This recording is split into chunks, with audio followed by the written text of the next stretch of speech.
and politics have created health systems that can no longer meet the challenges in the Pacific.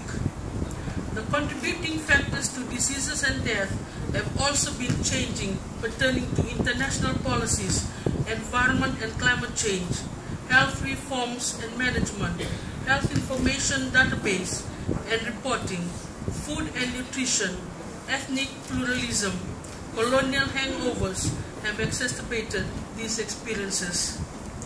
To appropriately address these constraints, the health services need reorientation of health systems from social services to a more participatory community management aligned to international policies and principles.